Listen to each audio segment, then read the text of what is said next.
Hello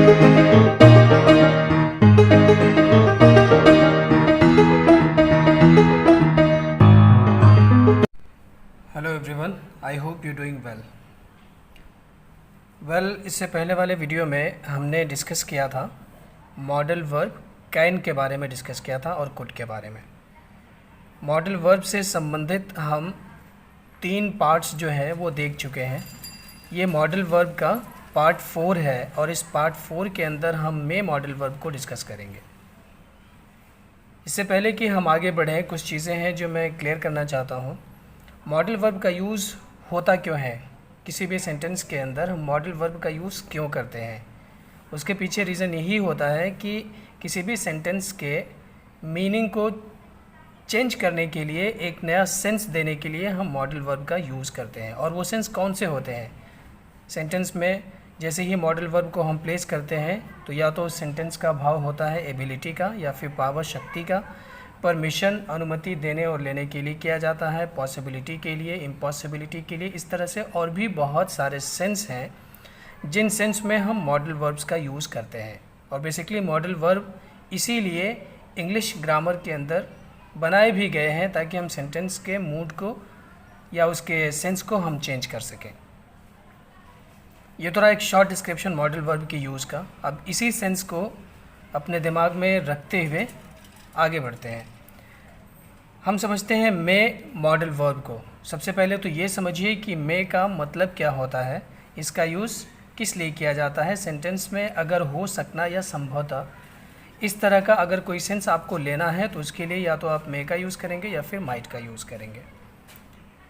might का use भी हम आगे समझेंगे, लेकिन सबसे पहले हम आज समझते हैं मे के यूज़ के बारे में। आइए देखते हैं सबसे पहला सेंस इसके यूज़ का क्या होता है। सबसे पहला सेंस होता है कि परमिशन लेने। परमिशन यानी आज्ञा या फिर अनुमति लेने या देने, दोनों के लिए यूज़ किया जाता है मे का। ठीक है, एग्जाम्पल से इसको हम समझते हैं। हम कहते हैं मे आई कम इन। मे आई कम इन, क्या मैं अंदर आ सकता हूँ? अब इसमें क्या है, परमिशन लिया जा रहा है। मे आई कम इन, परमिशन लिया जा रहा है। तो में ये परमिशन का जो भाव आया इस सेंटेंस के अंदर वो किसकी वजह से है? सिर्फ मे की वजह से है। तो इस वाले सेंटेंस के अंदर हमको क्या पता चला कि मे का यूज़ जो है वो परमिशन लेने और देने दोनों के लिए किया जाता है। यहाँ पे परमिशन क्या है? लेना है। और परमिशन देने के लिए कौन सा एग्जांपल हम ले सकते हैं? You may go now, you may go now, अब तुम जा सकते हो या अब आप जा सकते हो। अब इसमें क्या है, इस सेंटेंस के अंदर परमिशन दिया जा रहा है और ये परमिशन का भाव इस सेंटेंस में मे मॉडल वर्ब की वजह से आया है। ठीक है, तो परमिशन लेने और देने दोनों के लिए हम मे मॉडल वर्ब का यूज़ करते हैं। ये तो हुआ एक सेंस मे मॉडल वर्ब के यूज़ का। अब दूसरा सेंस हम समझते हैं स्ट्रॉन्ग पॉसिबिलिटी के लिए। स्ट्रॉन्ग पॉसिबिलिटी के लिए यानी पॉसिबिलिटी और संभावना जो है वो बहुत ज़्यादा हो, तो उसका सेंस लेने के लिए भी हम मे का यूज़ करते हैं स्ट्रॉन्ग पॉसिबिलिटी के लिए। ठीक है, संभावना, स्ट्रॉन्ग पॉसिबिलिटी यानी ज़्यादा संभावना हो, अधिक संभावना हो, उसके लिए हम मे का यूज़ करते हैं। एग्जाम्पल से इसको हम समझते हैं। It may rain today. It may rain today मतलब क्या हुआ इसका कि आपने क्या कहते हैं, संभावना व्यक्त की कि आज बारिश हो सकती है, आज बारिश हो सकती है। अब इस संभावना में ज़्यादा है संभावना कि बारिश हो सकती है। आपके कहने का मतलब यही है कि संभावना ज़्यादा है कि बारिश हो सकती है। तो स्ट्रॉन्ग पॉसिबिलिटी का सेंस लेने के लिए भी हम मे का यूज़ करते हैं। जैसे ही सेंटेंस के अंदर मे आया इस तरह के सेंटेंस में, तो हमको तुरंत ही समझना चाहिए कि इसमें क्या बताने की कोशिश की गई है, स्ट्रॉन्ग पॉसिबिलिटी यानी अधिक संभावना है कि आज बारिश हो सकती है। ये हुआ दूसरा सेंस। तीसरा सेंस अब हम समझते हैं फैक्चुअल पॉसिबिलिटी। एक तो यहाँ पे था स्ट्रॉन्ग पॉसिबिलिटी, अब हम डिस्कस करेंगे फैक्चुअल पॉसिबिलिटी को। फैक्चुअल पॉसिबिलिटी को हिंदी में कहते हैं तथ्यात्मक संभावना।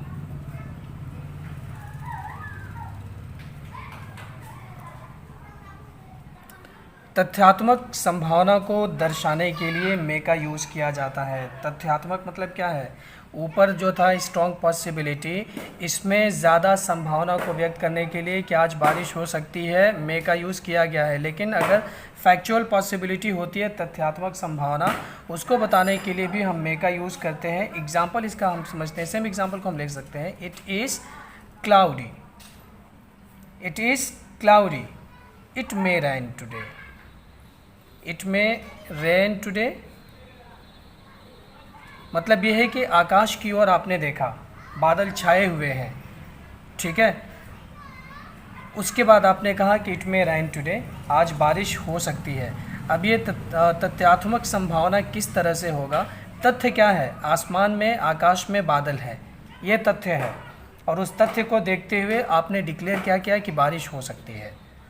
तो इस तरह के फैक्चुअल पॉसिबिलिटी को दर्शाने के लिए भी मे का यूज़ किया जाता है।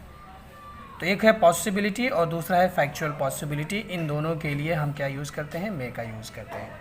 ये तो हुआ थर्ड यूज़। अब हम अगला यूज़ देखते हैं। अगला कॉन्सेप्ट क्या होता है मे के यूज़? मे का पर्पस के लिए मे का यूज़ किया जाता है। पर्पस या फिर उसी को हम हिंदी में कहते हैं उद्देश्य। उद्देश्य के लिए हम क्या करते हैं? उद्देश्य को व्यक्त करने के लिए, बताने के लिए हम मे का यूज़ करते हैं। इसको एग्जांपल से समझते हैं किस तरह से। यू वर्क हार्ड, तुम कठिन परिश्रम करते हो। So that you may stand first. तुम कठिन परिश्रम करते हो। कठिन परिश्रम करने का उद्देश्य और पर्पस क्या है? ताकि तुम फर्स्ट पोजीशन पे आ सको, फर्स्ट पोजीशन तुम ऑब्टेन कर सको। इस वजह से आपने कठिन परिश्रम किया। तो अब इसमें मे का यूज़ किया गया है। जैसे ही मे का यूज़ होता है तो इस मे के यूज़ से क्या पता चलता है? इस वाले सेंटेंस के अंदर उद्देश्य का और पर्पस का। तो एक सेंस मे के यूज़ का ये हुआ। अब हम समझते हैं अगला सेंस क्या होता है मे के यूज़ का। अगला सेंस होता है कि मे का यूज़ हम प्रेयर यानी प्रार्थना के लिए करते हैं। मे का यूज़ प्रार्थना के लिए किया जाता है। या फिर मे का यूज़ हम विश, इच्छा के लिए करते हैं, डिज़ायर के लिए करते हैं, व्यक्त करने के लिए किया जाता है। एग्जाम्पल से इसको हम समझते हैं। May you live long, may you live long. अब मे का यूज़ है। अब इस मे की वजह से इसका मतलब सेंटेंस का ये हुआ कि भगवान करे तुम्हारी उम्र लंबी हो या तुम लंबे समय तक जियो। अब इसमें मे का यूज़ किस लिए किया गया है?